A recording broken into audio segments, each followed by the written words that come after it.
berikut ini banyak pertanyaan-pertanyaan yang akan saya bacakan yang tadi via chat kita. Saya sedikit membacakan pertanyaan. Yang pertama mungkin sebelum untuk Pak Tulus dan Bu Herlin, ini ada yang untuk Pak Supri. Pertanyaan-pertanyaannya akan saya bacakan. Monggo Pak Supri, nanti siap untuk dijawab. Pertanyaannya sepertinya masih mudah-mudah saja. Saya sudah baca Pak Eko. Yeah.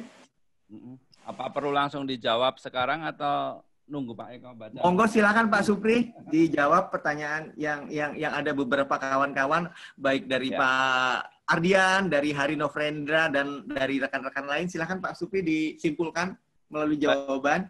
Baik. Makasih Pak Eko. Jadi saya sudah coba tadi membaca dari beberapa pertanyaan. Jadi saya bikin semacam klaster gitu ya. Jadi pertanyaan-pertanyaan itu hanya pertanyaan itu sebenarnya hampir sama gitu dari pertanyaan-pertanyaan itu. Kebijakan. Yaitu yang pertama adalah masalah pengawasan.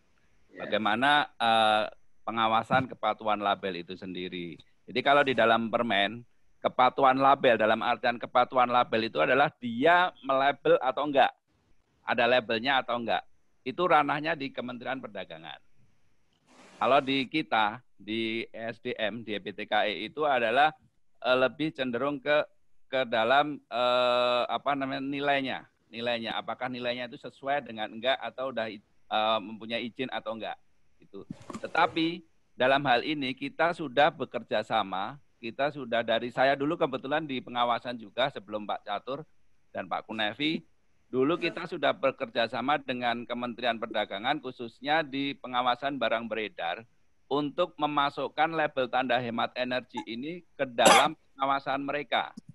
Jadi Kementerian Perdagangan khususnya pengawasan barang beredar itu hanya mengawasin yang dianggap yang ada SNI wajibnya saat itu. Jadi performan ini tidak dimasukkan ke dalam pengawasan mereka dulunya. Nah, kalau kita udah kerjasama zaman Mas Kunevi waktu itu udah mensuratin bahwa di kita ada produk label. Mohon ini juga diawasin sesuai dengan regulasi yang ada. Itu yang pertama. Kemudian yang berikutnya tadi pertanyaannya adalah kerjasama dengan daerah. Kerjasama dengan daerah. Dulu waktu kita di sana mungkin juga Pak Catur dan teman-teman ketika melakukan uji petik, biasanya kita pertama adalah koordinasi kulon-won dengan daerah. Itu kalau kita melakukan uji petik. Kenapa? Supaya kita tahu, orang daerah juga tahu bahwa label hemat energi ini diawasin. Gitu. Dan kita mengajak ke lapangan juga. Kita ngajak ke lapangan juga untuk melihat, mengambil sampel dan lain sebagainya.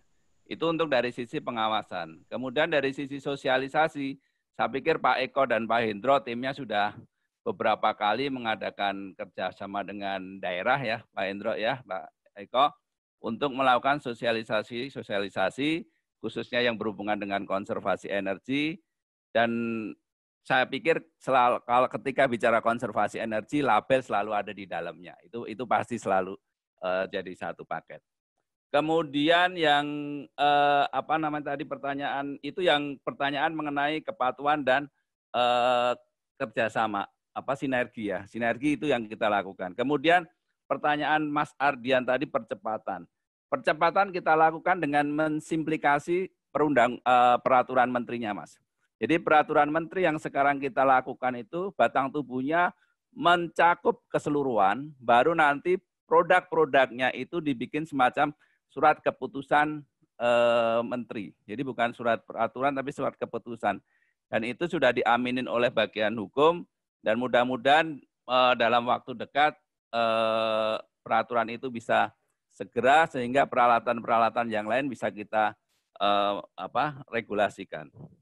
Kemudian apakah nanti akan berkembang ke industri? Iya. Saat ini yang sudah kita ada kriterianya adalah di motor listrik. Motor listrik kita sudah ada untuk industri. Kemudian rencananya nanti kita akan sasar juga untuk transformer karena itu permintaan dari Bapak Direktur karena di PLN untuk penggunaan PLN dan lain sebagainya. Kemudian yang banyak dipakai adalah boiler dan chiller. Itu yang dari hasil kajian-kajian yang dilakukan di IGA. Itu yang akan kita sasar juga untuk industri. Kemudian bagaimana dalam mengatasi di COVID itu ya, untuk apa supaya masif ya. Tadi yang Pak Eko biasa lakukan apa penghematan yang biasa lakukan disosialisasi dengan 3M ya Pak Eko ya, kalau untuk di rumah itu mencabut, mematikan dan mengatur itu yang selama ini bisa dilakukan. Kemudian ada pertanyaan dari manufaktur tadi.